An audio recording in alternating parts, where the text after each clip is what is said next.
ہمارے channel Qadri برکاتی net work کو subscribe کیجیے، بیل آئیکن پر کلک کریں تاکہ ہماری لیٹسٹ ویڈیو آپ سب سے پہلے دیکھ سکیں۔ لائک، شیئر، کمنٹ کرنا بالکل نہ بھولیں۔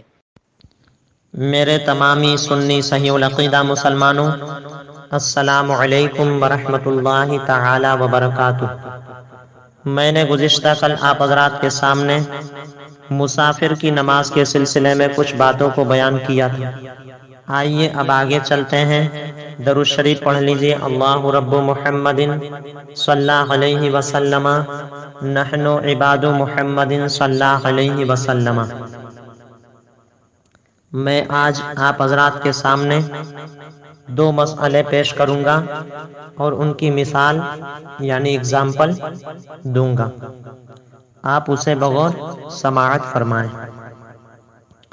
فرماتے ہیں کہ اگر کسی نے اپنے وطن اصلی سے دوسری جگہ مسکن یعنی رہنا اختیار کر لیا اور بیوی بچوں کو بھی اس مسکن میں، اس جگہ میں عارضی طور پر یعنی ٹیمپریری اپنے ساتھ رکھا ہے، تو وہ جگہ اس کے لیے وطن اصلی کے حکم میں نہ کہلائے گی۔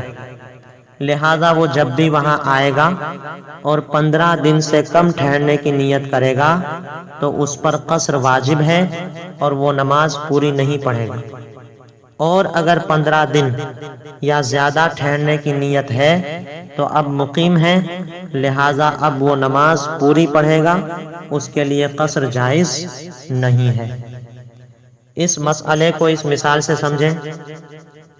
فار ایگزامپل، زید ممبئی کا رہنے والا ہے اور اس کو ناگپور میں ایک ٹھیکہ یعنی کانٹریکٹ ملا ہے، اور وہ ٹھیکہ سال بھر کی مدت کے لیے ہے، لہذا زید کو اپنے ٹھیکے کی مدت تک ناگپور میں رہنا لازمی ہے۔ زید نے اپنے بیوی بچوں کو بھی عارضی طور پر یعنی ٹیمپریری اپنے ساتھ ناگپور منتقل کر دیا یعنی ناگپور لے گیا اور اپنے بیوی بچوں کے ساتھ ناگپور میں رہنے لگا۔ زید ناگپور سے دہلی تجارتی سلسلے میں گیا۔ دہلی میں ایک تاجر سے اسے رقم وصول کرنی تھی۔ دہلی کے تاجر نے کہا، میں آپ کی رقم 8 دن کے بعد ادا کروں گا، لہذا زحمت گوارا فرما کر آپ 1 ہفتے کے بعد دہلی واپس تشریف لے آئیں۔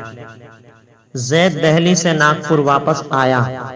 اب اسے حسب معاہدہ یعنی وعدے کے مطابق ہفتے کے بعد ناگپور سے دہلی جانا ہے، لہذا وہ ناگپور میں 1 ہفتہ ہی ٹھہرے گا۔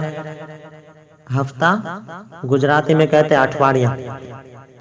اور اس 1 ہفتے کے ناگپور کے قیام کے دوران، ٹھہرنے کے دوران زید نماز میں قصر کرے گا، اگرچہ ناگپور میں اس کے بیوی بچے بھی ہیں، لیکن ناگپور اس کا عارضی مسکن ہے یعنی ٹیمپریری رہنے کی جگہ ہے، اور وہ اپنے عارضی مسکن میں صرف 1 ہفتہ ہی ٹھہرنے والا ہے، لہذا وہ مقیم نہیں بلکہ مسافر کے حکم میں ہے، کیونکہ عارضی مسکن یعنی ٹیمپریری جو رہنے کی جگہ ہو وہ وطن اقامت کے حکم میں ہے، وطن اصلی کے حکم میں نہیں ہے۔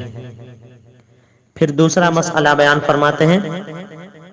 وطن اقامت دوسرے وطن اقامت کو باطل کر دیتا ہے۔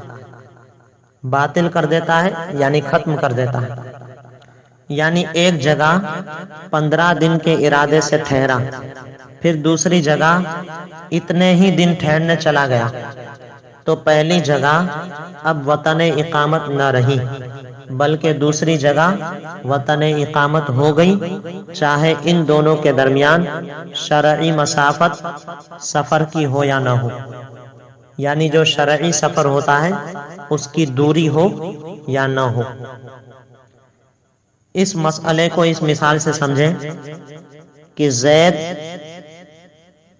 پوربندر کا رہنے والا ہے اور وہ پوربندر سے راجکوٹ گیا، یعنی پوربندر اور راجکوٹ کے درمیان 180 کلومیٹر کا فاصلہ ہے۔ اور اس نے راجکوٹ میں 15 دن ٹھہرنے کا ارادہ کیا۔ راجکوٹ میں 15 دن ٹھہر کر راجکوٹ سے گونڈل گیا، اور راجکوٹ سے گونڈل 40 کلومیٹر کا فاصلہ ہے۔ تو گونڈل میں 15 دن ٹھہرنے کی نیت کر لی، تو اب راجکوٹ اس کے لیے وطن اقامت نہ رہا، بلکہ گونڈل وطن اقامت بن گیا۔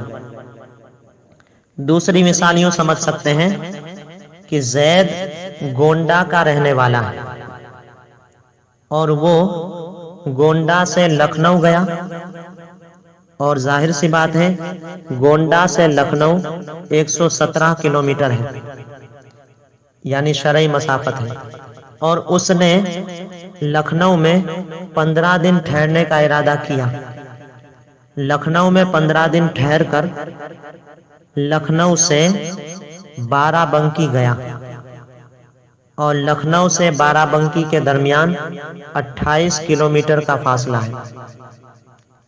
تو اب بارہ بنکی میں 15 دن ٹھہرنے کی نیت کر لی، تو اب لکھنؤ اس کے لیے وطن اقامت نہ رہا، بلکہ اب بارہ بنکی اس کے لیے وطن اقامت بن گیا۔ یہ مثال بھی آپ سمجھ سکتے ہیں۔ بس میں اپنا بیان یہیں پر ختم کرتا ہوں۔ اللہ تبارک و تعالیٰ کی بارگاہ میں دعا ہے مولا کریم اپنے حبیب لبیب صلی اللہ علیہ وسلم کے صدقے میں ہم سب کو دین کی صحیح سمجھ عطا فرمائے، اور مسلک اہل سنت، مسلک اعلیٰ حضرت پر ہمیشہ قائم و دائم رہنے کی توفیق رفیق عطا فرمائے۔ وما علینا الا البلاغ۔ السلام علیکم ورحمۃ اللہ وبرکاتہ۔